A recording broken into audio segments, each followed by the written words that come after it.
శ్రీగురుభ్యో నమ.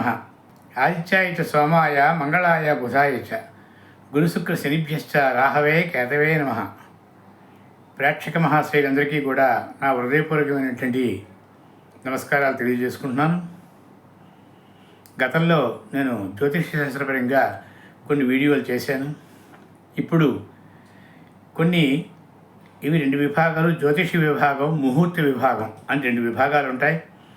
ముహూర్త విభాగంలో పండిత పామర జనాలకి ఉండేటువంటి అనేక రకాల అనుమానాన్ని ముహూర్త విభాగం తప్పనిసరిగా సమాధానం ఇచ్చి వాళ్ళు ఓదార్పు తీసుకొస్తుంది.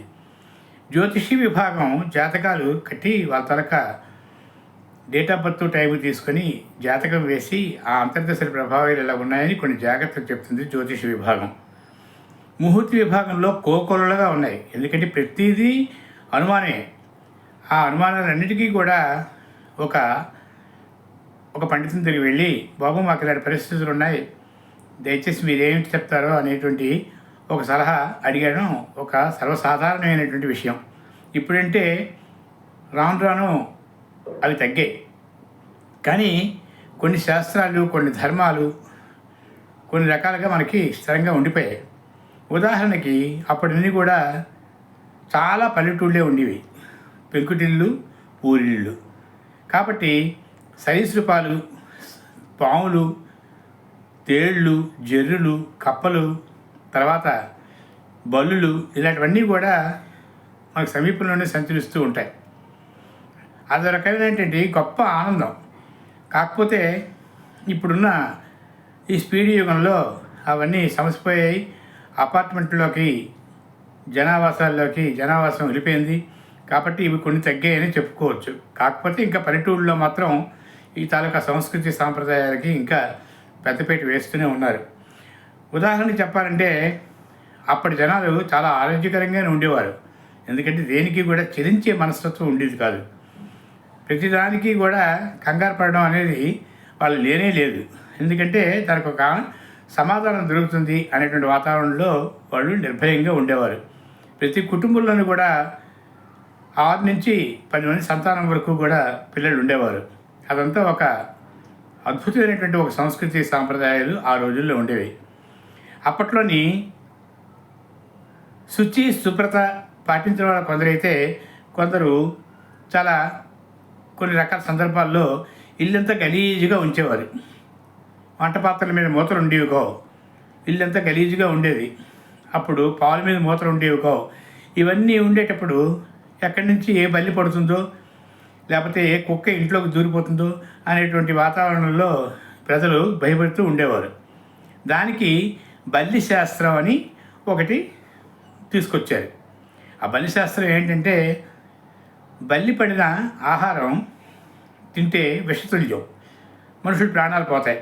కాబట్టి జాగ్రత్తగా ఉండమని చెప్పేటువంటి ఒక అద్భుతమైనటువంటి శాస్త్రానికి బల్లి శాస్త్రాన్ని పెట్టారు.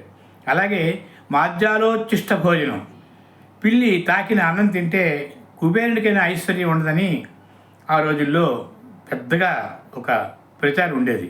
కాబట్టి పిల్లులకు అందకుండా ఏ తాలూకా వంట పదార్థాలు కానీ పాలు కానీ జాగ్రత్త పడేవారు. తర్వాత కొన్ని రకాల ప్రశ్నలు కూడా మనం ప్రయాణం అయ్యేటప్పుడు వెయ్యకూడదు అనేటువంటి సాంప్రదాయం కూడా ఉండేది. ఎందు పోయేది వన్న ఏకాక్షి పడగన్న, చాకి మూట కన్నా చావు విన్న, బ్రహ్మకే వచ్చింది ప్రాణహాని. కాబట్టి మనం గుమ్మ దిగుతున్నప్పుడు ఏమండి ఎక్కడికి వెళ్తున్నారు అని అడగకూడదట. ఎందుకు పోయేది వన్న వెంటనే ఇంట్లో లోపలికి మళ్ళీ ఒలిపొచ్చి కాళ్ళు చేతులు కడుక్కొని ఒక 10 నిమిషాల పాటు గడిపి మళ్ళీ వెళ్ళాలని శాస్త్రం చెప్తుంది. ఏకాక్షి పడగన్న, గుమ్మం దిగిన వెంటనే కూడా ఒంటి కన్ను వాళ్ళు ఎవరు కనిపించకూడదు. కనిపించినప్పుడు అది శకునం. కాబట్టి అప్పుడు ఆ ప్రాణం అది మన తాలూకా ప్రయాణం మాత్రం సాఫీగా జరగదు, కొన్ని రకాల ఇబ్బందులు ఉంటాయని ఆ రకంగా కూడా చెప్పారు. అప్పుడు కూడా మనం లోపలికి వెళ్ళి కాళ్ళు చేతులు కడుక్కొని ఒక 10 నిమిషాలు ఆగి మళ్ళీ ప్రయాణం చేయాలి. చాకి మూట అంటే కుళ్ళు బట్టల మూటని కనిపించకూడదు దిగిన వెంటనే. మంచి బట్టలు, రేవు నుంచి వచ్చిన బట్టలు మాత్రం శుభకరం. చాకి మూట కన్నా అది కూడా చూడకుండా ఉండాలి, అది శకునం కింద వస్తుంది. ఆ తర్వాత దిగిన వెంటనే ఎవరో ఒకరు వచ్చి పలానా వాళ్ళు చచ్చిపోయారు అనేటువంటి వార్త వినకూడదు. చావు విన్నా బ్రహ్మకే వచ్చింది ప్రాణహాని అని చెప్పేసి గట్టిగా హెచ్చరించేవారు. ఇటువంటి జాగ్రత్తలని తీసుకొని శుచి, శుభ్రత, ఆచారం, వ్యవహారం, తర్వాత ఒక ధర్మాలు ఇవన్నీ కూడా ఆ రోజుల్లో ఉండేవి. ఇప్పుడు మనకి స్పీడ్ యుగంలో అవన్నీ కనుమరుగైపోయాయి, అది వేరే విషయం. అప్పట్లో ఉండేటువంటి తెలుగు సాహిత్యంలో ఒక అద్భుతమైనటువంటి పండితులంతా కలిపి వాళ్ళందరూ సంస్కృత పరిజ్ఞానం గల వాళ్ళు, తెలుగు బాగా తెలిసిన వాళ్ళు కాబట్టి అప్పటికప్పుడే ఆ శ్లోకాలను అల్లి వాళ్ళకు ఒక మానసికమైనటువంటి ఆ రుగ్మత నుంచి కాపాడి మనశ్శాంతి ప్రసాదించేటువంటి పండితులు చాలామంది ఉండేవారు. ఇలాగే ఒకసారి ఎవరు ప్రయాణం చేస్తుంటే, పంతులు గారు మీరు ఎక్కడికో యజ్ఞంకి వెళ్తున్నట్టున్నారు, మేము చూస్తే కొంచెం మడి ఆచారం లేదు, కొంచెం దూరంగా ఉంటామంటే, లేదమ్మా సభాయాం యాగశాలాయాం పడవ నౌకా వాహనాలు, తర్వాత యాత్ర, గుళ్ళు ఇవన్నీ కూడా శుచి అనేటువంటి వాతావరణాలమ్మా, అందరూ కలిసి మనం ప్రయాణించవచ్చు, అందరూ సమానంగా ఉండొచ్చు, కానీ ఇక్కడ అశుచి అంటూ ఉండదని చెప్పేసి వాళ్ళని తప్పనిసరిగా వాళ్ళు హక్కును చేర్చుకొని సరదాగా ప్రయాణం చేసేవారు. అదే కాకుండా మంచం మీద పడుకునేటప్పుడు మనం ఏం చేస్తామంటే, మంచం మీద పలహారాలు చేయకూడదు, మంచం మీద కూర్చొని భోజనాలు చేయకూడదు, అది దరిద్ర హేతువు అంటుంది అని చెప్పి కాబట్టి ఆ రోజుల్లో అందరూ కిందనే కూర్చునేవారు. మంచంకి ఉండే ప్రాధాన్యత మంచంకే ఇచ్చేవారు. కానీ ఈ రోజుల్లో కొంచెం అవి కొరవడ్డాయి. శయనే హస్తతాడనం కాబట్టి మనం పడుకునే ముందర కూడా 2 చేతులతో కూడా మంచం మీద కొట్టి మరీ పడుకోవాలనేటువంటి ఒక నియమం కూడా ఆ రోజుల్లో ఉండేది.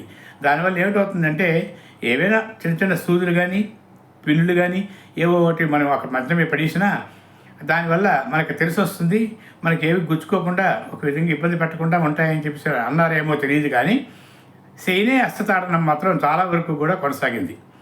ఇకపోతే బల్లి శాస్త్రం ముఖ్యంగా చెప్పుకోవాలి. ఈ బల్లి శాస్త్రం అంటే శిరస్సు కలహం, ముఖమునందు బంధించడం, పైపెదవి ధనలాభం, ముక్కు చివర రోగం, కుడి చెవి దీర్ఘాయువు, ఎడమ చెవి వర్తక లాభం, నేత్రములందు ఖైదు, ముంగుడు శిక్ష, ఇలా హృదయం అనేక శరీర భాగాలు ఎక్కడ మీద నుంచి అకస్మాత్తుగా బలిపడితే ఈ విధమైనటువంటి తప్పులు ఉంటాయి, ఈ విధమైనటువంటి దోషాలు ఉంటాయి. కాబట్టి వెంటనే నూనె ఆముదం కలిపి ఒక ప్రమిదిలో వేసి 3 ఒత్తులు వేసి దేవాలయం దగ్గర కానీ లేకపోతే రామ మందిరం దగ్గర కానీ స్నానం చేసి ఆ దీపం పెట్టాలని చెప్పేసి దానికి పరిహారం అవుతుంది అని చెప్పేసి కూడా పెద్దవాళ్ళు చెప్పి వాళ్ళ మానసిక స్థితి నుండి వాళ్ళు బడిపడే తత్వాన్ని నుంచి కాపాడేవారు. ఎందుకన్నారంటే, అలా ఉన్నప్పుడు వాళ్ళు ఏం చేశారంటే, తర్వాత తరం వాళ్ళు ఏం చేశారంటే, బల్లి పడడం చాలా మంచిది కాదు కాబట్టి బల్లులు రాకుండా మనం చూసుకోవాలనేటువంటి ఒక జాగ్రత్తలు కూడా ఆ రోజుల్లో పాటించేవారు. ఇలా ప్రతి దానికి కూడా ఒక్కొక్క శ్లోకంలోని ఒక్కొక్కటి ఒక విశేషం ఉంది. ఆ రోజుల్లో జనాలు చాలా చక్కగా వీటిని పాటించేవారు, ఆరోగ్యకరమైన వాతావరణంలో ఉండేవారు. ఇలాంటివి మరికొన్ని తెలుగు భాషలో అద్భుతమైనటువంటి పద్యాలు ఉన్నాయి. మరో ఎపిసోడ్లో పరిచయం చేస్తాను. సమాదరించినందుకు ధన్యవాదాలు. అందరికీ నమస్కారం. మీ ఇప్పిలి నరసింహశర్మ.